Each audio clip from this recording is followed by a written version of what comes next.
Hi everybody, it's me. Hoping that you're doing well. This video is going to talk about the reopening of the states. And I'm going to be limited in my focus. Not necessarily focusing on the specific states and the increase in numbers, allegedly. Although I may mention it, who knows where I'll go with it. But thinking about that. Now we're about to reopen the states. Are we reopening because we have to or because we want to? I know several states people were getting pretty antsy. And so maybe we're reopening because we're not quite ready to have a massive protest or another civil war in the country. Or are we reopening because we don't have any more excuses to keep stuff closed?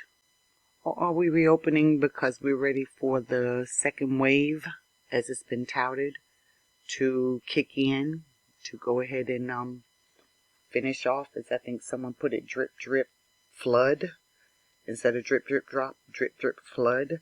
So we've been dripping and dripping, and now we're going to reopen and let the flood come in. I don't know, but a couple things I want to bring to your attention. So now that we've exhausted everybody's resources, not everybody, but in general terms, everybody's resources, people are tapped. They're tapped because they've spent, whatever excess little side monies that they've had, trying to get additional supplies, whatever the case may be. Many have not been working, so they've got loss of income. They had to tap into whatever they had put to the side to sustain. Health limits have been pushed, either by way of lack of care for pre-existing conditions, either they contracted COVID or whatever other pathogens are out there and they've not gotten the appropriate care for whatever reason, or they could be coming up under some health issue or attack. They could be experiencing an increase in the electronic activities that are affecting their bodies. Either way, people's health have been pushed. So we've got the economies are destroyed. We've got businesses that have pretty much been destroyed or are about to be on their last leg when they reopen. You had a one-time minimum, a very minimum cash stimulus. And I say minimum because in all honesty, $1,200 can't begin to put a damper in what the impact is to the people. That doesn't even cover some people's rent for 1 month. And there's still no legislation in place that says, okay, once we reopen and this person is able to go back to work, the 2 or 3 months that they got behind in their bills, company, you are mandated to make payment arrangements with them and spread that difference out over, 3, 4, 5, 6 months so that they can catch up. There's no mandate out that says that. Could be, should be, so that gives people time to breathe, to get caught up, to try to regroup.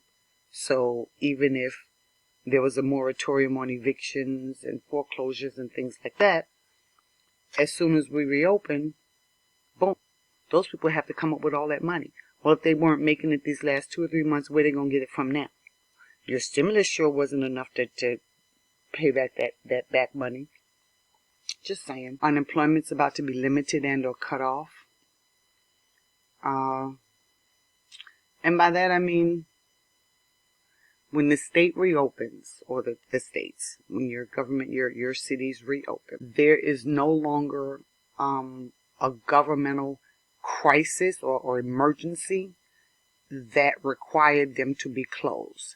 Therefore, you're not working or not paying your rent or whatever it is you're not doing during this time, you lose the protections of that emergency situation. Because emergency is considered kind of no longer a major emergency.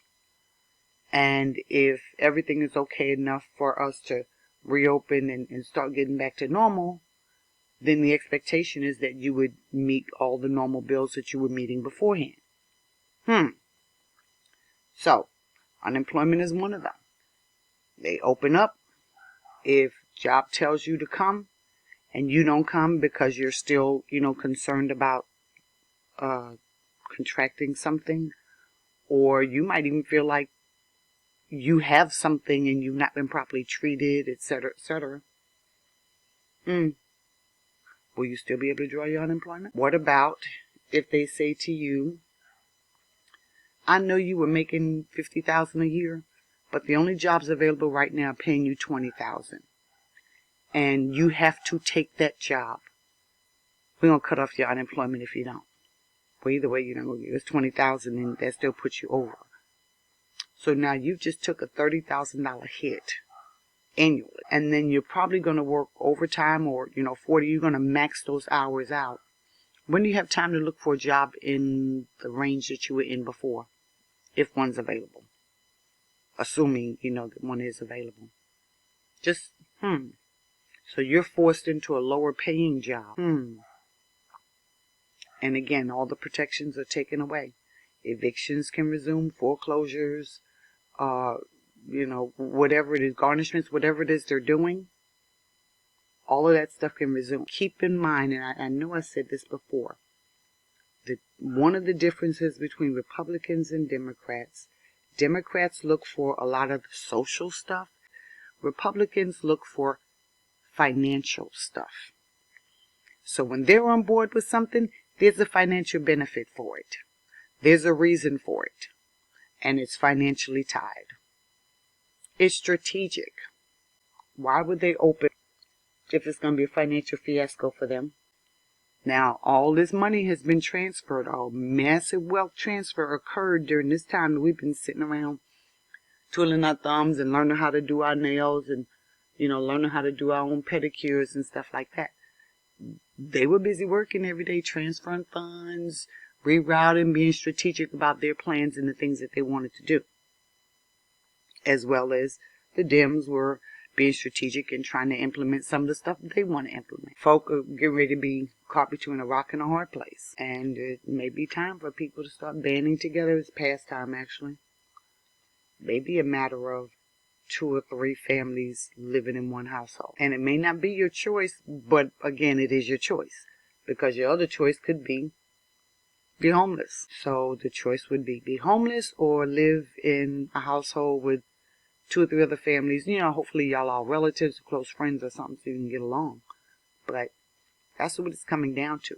This reopening, not necessarily about wanting the best for people. Personal gut is wanting the best for the powers that be, the businesses, things like that. People are the last ones on the totem pole. And then here, is it possible that it's wanting to give an impression to be concerned with the people? Just some things to think about. Be strategic. When this reopening occurs in your state, wherever you are, be strategic in your moves. Remember, drip, drip, flood. They've said something about a second wave. Be strategic in your moves. Be well, people.